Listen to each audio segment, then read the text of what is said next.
Jack and the Beanstalk. Once upon a time there was a poor widow who had an only son named Jack, and a cow. And all they had to live on was the milk the cow gave every morning. They carried the milk to the market and sold. But one morning the cow gave no milk, and they didn't know what to do. "What shall we do? What shall we do?" cried the widow. "Cheer up, mother. I'll go and get work somewhere," said Jack. "We tried that before, and nobody wanted a boy like you," said his mother. "We must sell the cow and with the money start a shop or something." "All right, mother," said Jack. "It's market day today. I'll soon sell the cow, and then we'll see what we can do." So he drove the cow to the market. He hadn't gone far when he met a funny-looking old man, who said to him, "Good morning, Jack." "Good morning to you," said Jack, and wondered how the man knew his name. "Well, Jack, and where are you going?" asked the man. "I'm going to the market to sell our cow." When he heard where Jack was going, the old man offered him some strange-looking colored beans in exchange for the cow. "Take them," he said, "and you'll never be sorry about it. They're not ordinary beans. They're magic beans. If you plant them in the evening, by morning they will grow right up to the sky." "Really?" said Jack. "You don't say so." "Yes, that is so, and if that doesn't happen, you can have your cow back." So Jack agreed, put the strange-looking colored beans in his pocket and started back for home. It was dark when he reached home. "Back already, Jack?" asked his mother. "I see you haven't got the cow, so you've sold her. How much did you get for her?"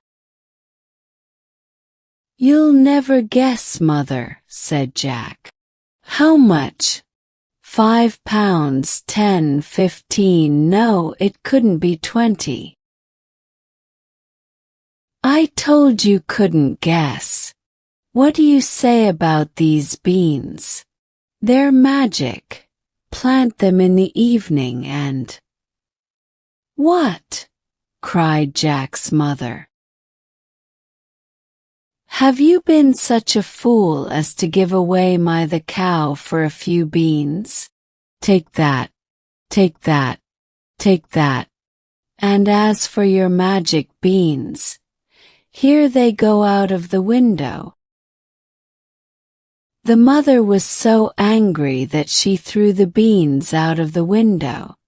Then she said, "And now go to bed without supper." So Jack went upstairs to his little room. When he woke up next morning, the room looked so funny. The sun was shining into part of it, and yet all the rest was quite dark. So Jack jumped up and dressed himself and went to the window. And what do you think he saw? The beans his mother had thrown out of the window into the garden had grown up into a great beanstalk which went up and up and up till it reached the sky. So the man had spoken the truth after all. The beanstalk grew quite close by Jack's window, so all he had to do was to open it and put his feet onto the beanstalk, for it went up and up just like a big ladder. So Jack climbed and he climbed and he climbed and he climbed till at last he reached the sky. And when he got there, he found a long, wide, straight road. So he walked along and he walked along and he walked along the road till he came to a great big tall house. And on the doorstep there was a great big tall woman. "Good morning," said Jack. "Would you be so kind as to give me some breakfast?" For he hadn't had anything to eat the night before, he was as hungry as a hunter. "It's breakfast you want, isn't it?" asked the great big tall woman. "It's breakfast you'll be if you don't move off from here. My man is an ogre. He kills and eats people, and there's nothing he likes better than broiled boys. You'd better go away, for he'll soon be back home. Please give me something to eat. I've had nothing to eat since yesterday morning, really," said Jack. "I may as well be broiled as die of hunger." Well, the ogre's wife was not such a bad woman. She took Jack into the kitchen, and gave him a piece of bread and cheese and a jug of milk. But Jack hadn't finished eating when the whole house began to shake with great thuds. Somebody was coming to the house. "It's my old man," said the ogre's wife. "What shall I do? Come along quick and jump in here." And she quickly hid Jack in the oven just as the ogre came in. He was a terribly big one. 3 calves hung by the heels to his belt. He threw them down on the table and said, "Here, wife, broil me 2 of these calves for breakfast. What's this I smell? I smell the blood of an Englishman. Be he alive or be he dead, I'll grind his bones to make my bread." "You are wrong, dear," said his wife. "There is no one here. Perhaps you can smell the scraps of that little boy you liked so much for yesterday's dinner. Here you go and have a wash and change your clothes, and by the time you come back your breakfast will be ready for you." So the ogre went off, and Jack was just going to jump out of the oven and run away when the woman told him not to. "Wait till he's asleep," said she. "He always sleeps for a while after breakfast." Well, the ogre had his breakfast, and after that he went to a big chest and took out of it 2 bags of gold. He sat down, put the bags on the table and began to count the money. Soon his head began to nod, and he began to snore, and the whole house shook again.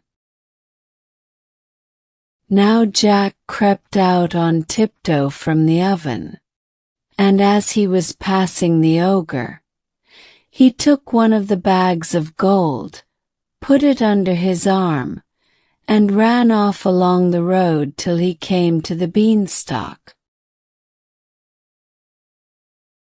Then he threw down the bag of gold, which, of course, fell into his mother's garden, and then he climbed down and climbed down till at last he got home. Jack told his mother all that had happened to him and showed her the gold. "Well, mother," he said, Wasn't I right about the beans? They are really magic, you see. Jack and his mother lived on the gold for some time, but at last it was all spent, and Jack made up his mind to try his luck once more at the top of the beanstalk. So one fine morning he got up early and got on to the beanstalk. He climbed and he climbed and he climbed till at last he came out onto the long wide straight road again. He walked along it till he came to the great big tall house he had been to before, and there was the great big tall woman standing on the doorstep. "Good morning," said Jack. "Would you be so good as to give me something to eat?" "Go away, my boy," said the big tall woman, "or else my man will eat you up for breakfast." "But aren't you the boy who came here once before? Do you know that very day my man missed one of his bags of gold?" "That's strange," said Jack. "I could tell you something about that, but I'm so hungry I can't talk till I've had something to eat." Well, the big tall woman was so curious that she took him in and gave him something to eat. But he had scarcely begun to eat when they heard the great thuds of the ogre's feet, and his wife quickly hid Jack away in the oven. All happened as it did before. The ogre came in as he did before and had his breakfast of 3 broiled oxen. Then he said, "Wife, bring me the hen that lays the golden eggs." So she brought it, and the ogre ordered the hen, "Lay." And it laid an egg all of gold. And then the ogre began to nod his head, and to snore till the house shook. Then Jack crept out of the oven on tiptoe, seized the hen that laid the golden eggs, and rushed off. But the hen gave a loud cackle and the ogre woke up, and just as Jack got out of the house he heard the ogre's voice. "Wife, wife, what have you done with my golden hen?" And the wife said, "Nothing, my dear. I didn't touch it." But that was all Jack heard, for he rushed off down the road to the beanstalk and climbed down safely. And when he got home he showed his mother the wonderful hen, and said, "Lay to it." And the hen laid a golden egg every time he said, "Lay." It wasn't very long before Jack wanted to try his luck again at the top of the beanstalk. So one fine morning he got up early and got onto the beanstalk. He climbed and he climbed and he climbed, and he climbed till he got to the top. But this time when he got near the ogre's house, he waited behind a bush till the ogre's wife came out with a pail to get some water. Then he slipped into the house and hid in the copper. He hadn't been there long before he heard the great thuds of the ogre's feet, and the ogre and his wife came in. The ogre cried out, "I smell the blood of an Englishman. Be he alive or be he dead, I'll grind his bones to make my bread. If you can smell that bad little boy who stole your money and your magic hen, "He is hiding in the oven," said the ogre's wife, and they both looked in the oven. But Jack wasn't there. He was in the copper. So the ogre sat down and ate a very large breakfast.